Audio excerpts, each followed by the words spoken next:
Sometimes we need to dry the hair quickly, and the style doesn't need a great deal of support. A rough dry is our go-to technique.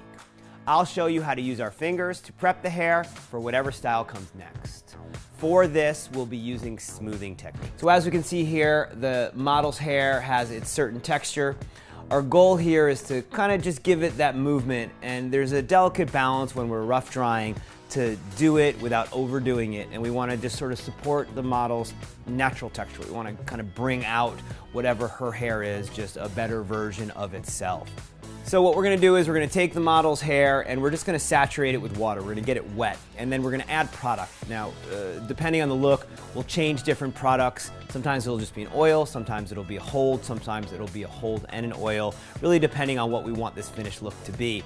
And sometimes this finished look is about just the foundation for the next part, and sometimes a rough dry is really just about letting the model's natural texture be the texture.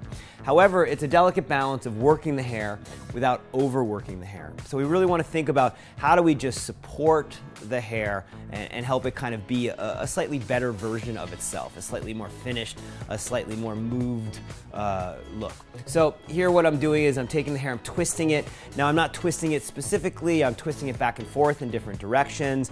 I'm grabbing the root, I'm using high heat and a high blower to really just eliminate the moisture and help set the product into the hair, and then really just helping the hair be its best self, whatever that version is. And we're looking for a little bit of body, a little bit of movement, and I'm just taking the hair and twisting it, and I'm not doing it in specific sections. It's very loose, it's very soft, it's very natural feeling, so that the end result we get, again, a very finished, without being overdone look.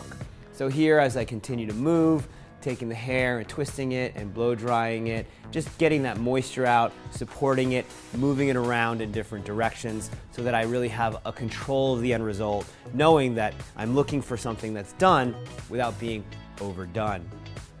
So as it dries, as it starts to set, I may take some stronger twists and really set a little better, or I might kind of pull it out a little bit if it has too much wave. And I'm really looking for a done but undone look. It's a delicate balance of using the right amount of products and a very simple blow drying technique to get to our end results.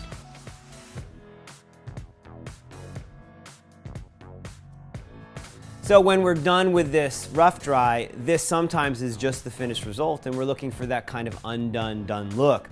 However, this might be a foundation for another style. We might put the hair up, we might put it into a ponytail, we might move it around in different ways. The point being is that we've really established the texture we're looking for, which is, again, that hair kind of responding and feeling like it needs to, and we don't have to smooth it out too much or set it too much. However, we might take it from here and turn it into another look.